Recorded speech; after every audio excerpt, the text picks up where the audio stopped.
অনুরাগীর ছোঁয়া ধারাবাহিকে আজকের পর্বে দেখা যায় দীপা সূর্যকে অনেক করে বলার চেষ্টা করে রূপার বড় অসুখ, তার জন্য অনেক টাকার প্রয়োজন ডাক্তারবাবু। কিন্তু এসব কথা বলার আগে সূর্য দীপাকে অনেক অপমান করে সেখান থেকে বেরিয়ে যেতে থাকলে দীপা সূর্যকে আটকানোর জন্য সূর্যর গাড়ির পিছু পিছু ছুটতে থাকলে দীপা পড়ে যায়। ওর জন্য সে দীপাকে বলছে তুই সূর্যকে ভুলে যা, যে মানুষ তোকে কোনো মান সম্মান নেই ই নেই, তোকে অপমান করেই যাবে, আমার আর এসব সহ্য হচ্ছে না। কিন্তু দীপা অর্জুনের কোনো কথা শুনতে চায় না। অর্জুনকে বলছে ডাক্তারবাবু যদি একবার জানতে পারতো রূপার বড় অসুখ, তার জন্য অনেক টাকার প্রয়োজন, নিশ্চয়ই ডাক্তারবাবু আমাকে এভাবে ফেলে যেতে পারতো না, কিন্তু আমাকে জানাতেই হবে।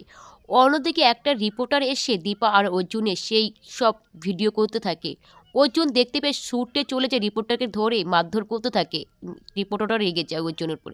এদিকে দীপা এসে অর্জুনকে বলছে তুমি এসব করো না, আমার মান সম্মান আর তোয়াক্কা করি না আমি, আমার মান সম্মান সব ধুলোয় মিশে গেছে, শুধু মাঝখান থেকে তোমার মান সম্মানটা নষ্ট হচ্ছে, এটাই যা খারাপ লাগছে।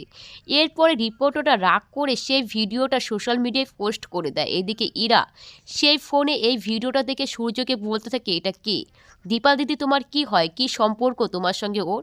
তখন সূর্য ইরাকে বলে দীপাই আমার স্ত্রী। তখন ইরা চমকে গিয়ে সূর্যকে বলছে উনি তোমার স্ত্রী, তাহলে তো আমার মেয়ের বড় বিপদ, ওনাকে তো অপারেশন করতে হচ্ছে, তার জন্য প্রচুর টাকার প্রয়োজন। দীপা পারবে না বলে আপনাকে খোঁজার জন্য অনেক চেষ্টা করেছি, অনেক নিউজ খবরের কাগজে সব কিছু ফাটিয়ে দিয়েছে এবং কি বিজ্ঞাপনও দিয়েছেন, আপনি কি খবর পাননি। তখন সূর্য বলছে হ্যাঁ পেয়েছি, কিন্তু আমি এসব জানতাম না, আমি পড়িনি, তার আগে আমি ফুরিয়ে ফেলেছি। তখন সূর্য সব কিছু জানতে পেরে ছুটতে চলে যায় দীপার কাছে। দীপার কাছে সব ভুল স্বীকার করে দীপাকে আবার স্ত্রীর মর্যাদা দিয়ে সেনগুপ্ত বাড়িতে ফিরিয়ে নিয়ে যায়। হ্যাঁ বন্ধুরা, তাহলে আপনারা এটাই চান তো, তাহলে কমেন্ট করে জানাও।